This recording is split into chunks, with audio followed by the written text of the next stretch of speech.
I had kicked my coffee habit weeks before. It had been a ritual with coworkers, a way to socialize and an excuse to get out of the office for a few minutes. The jokes about needing a fix were always met with understanding laughs, and it felt strangely comforting to be in a socially accepted club of addicts at 10 a.m. on a Tuesday. Then, my company was restructured, and I was replaced by some fucking 21-year-old intern, a junior at the local university. For a while, I'd sit and nurse a coffee at my old joint while I surfed Craigslist for jobs and wrote cover letters, but every sip felt bitter and desperate. You don't deserve to drink a $5 latte when you're unemployed. I had just hand-delivered a resume at a local publishing company. I managed to catch one of the hiring managers, and what resulted was essentially a pre-interview. He seemed impressed by my experience and promised to call me later that day to get a formal meeting on the books. I was elated. I actually fist-pumped into the air as I exited the revolving door. As I made my way to my bus stop, I noticed my old coffee joint to block up. Fuck yeah, I thought. It's too early for a beer. I'm going to celebrate with an Americano. The line was about 8 people deep, and I realized how long that feels when you don't have coworkers to chat with while you wait. I started gazing around, observing the other patrons who were mostly hunched behind laptops, their charging cords snaked around the overstuffed chairs to the few outlets available. I noticed one man in particular.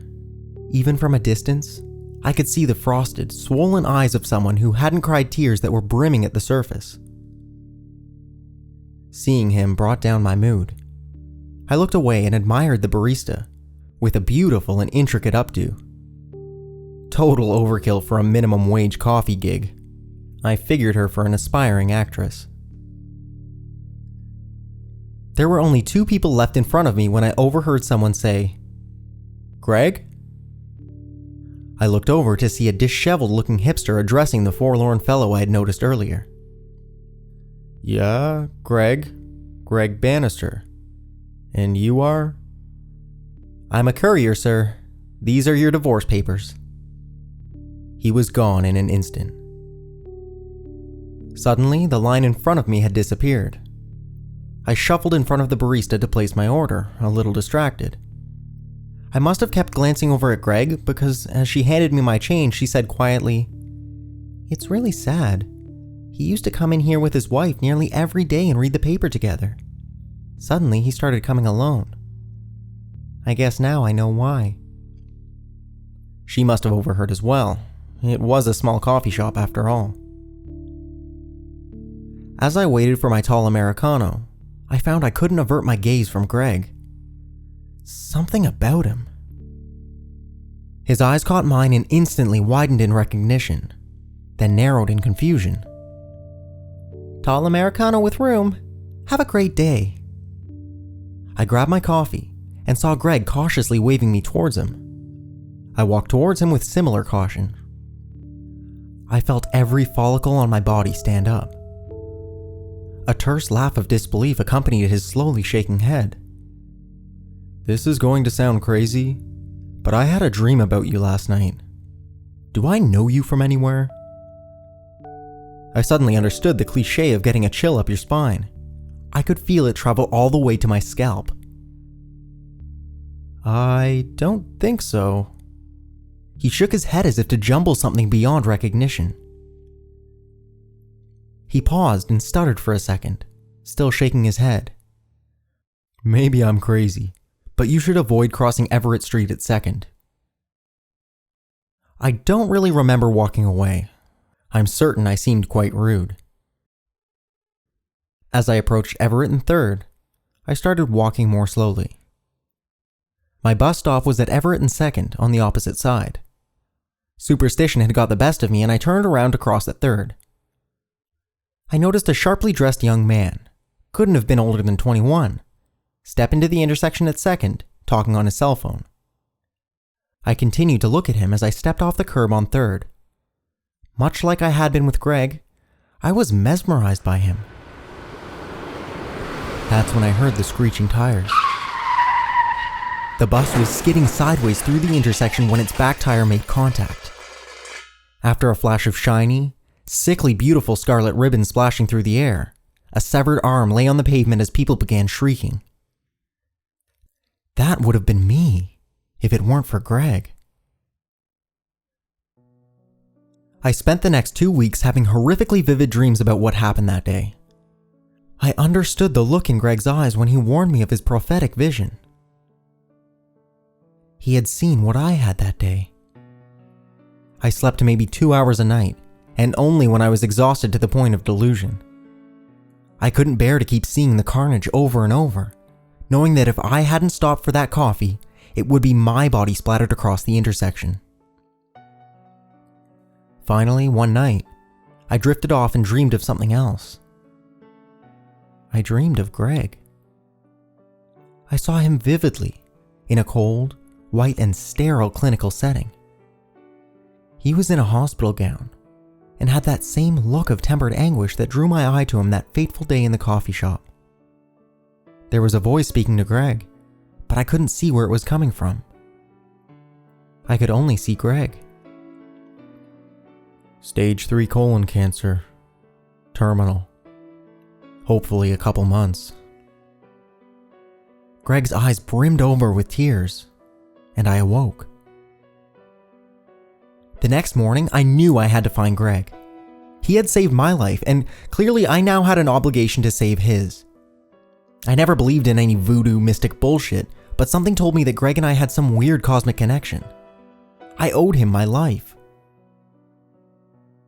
I walked into the coffee shop where I had first encountered him, and my eyes flew directly to him, in the same overstuffed chair that he had been sitting on the last time I'd seen him. He caught my gaze as I approached him, and his eyes widened in recognition and shock once again. His mouth gaped open as if to speak, but he was silent. "Greg, go to the doctor as soon as possible. I think you may have colon cancer." I noticed a couple of other patrons turn and look in our direction. Perhaps I should have been more discreet. He peered at me through narrow eyes, folded his newspaper without breaking my gaze, and stood up to leave. He walked slowly to the door with his head bowed, as if walking a plank. Did I just save his life, or deliver his death sentence? I wasn't sure I'd ever see Greg again. Several weeks passed and the dream stopped. I no longer dreamed of Greg or the sharply dressed gentleman crossing Everett in second. My life started to get back to normal. I even landed the publishing gig, at a higher salary than the job I was laid off from. I had plenty of productive distractions, and my strange connection with Greg continued to dim. One night, after a prolonged Friday night happy hour with my new coworkers, I had another vivid dream. This time, however, it wasn't Greg or the man in the intersection. It was a woman, perhaps in her early 50s, dressed impeccably. She didn't have a hair out of place and her makeup looked soft and welcoming. I could tell she had been beautiful and was aging well, although I could see every fold and crease in her skin. I noticed a wall of white coffee mugs behind her, all arranged with their handles perfectly aligned. She turns to me and smiles cautiously, until suddenly her eyes narrow and she shakes her head quickly in urgent disbelief. Suddenly, much like the sharply dressed gentleman in the intersection, she is reduced to a splash of scarlet as shrieks fill the air. I had this dream several times, and it was cutting my sleep back to a couple hours a night, much like after witnessing the bus accident. I just couldn't bear to fall asleep, only to see her beautiful face reduced to a pulp over and over again. I needed coffee more than ever to get through my day. I should have known better by then. I should have found a new coffee shop. But old habits die hard, and I found myself wandering into the same old shop about 9:30 that Tuesday morning. The same cute barista was working, her hair in a perfect bun. She smiled and welcomed me, and I took my place in line behind a half-dozen people. As they seemingly tend to do, my eyes locked on Greg's gaze. This time, they widened with recognition and pleasant surprise. I vacated my place in line as he waved me over. Stage 1. Came out of surgery just fine. Cancer-free. Doc said we caught it just in time. I'm sure I said something, but I don't recall what. All I remember is Greg's eyes widening again with recognition, looking over my shoulder. They narrowed, never looking at me but fixated on something or someone behind me as he said, "You should get out of here, kid. Trust me." I had learned to trust Greg's premonitions. That same chill rushed up my spine through my scalp and all my follicles stood on end as I turned to leave. That's when I saw her. I caught her gaze. "Ma'am! Ma'am!" I shouted. Her face opened up into what had become a familiar and welcoming smile. Impeccably dressed, not a hair out of place. My ears throbbed when the shots rang out.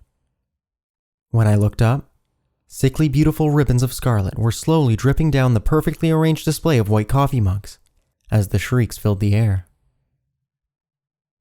My head seemed to spin on its axis until I saw Greg, his eyes wide with recognition and pleasant satisfaction.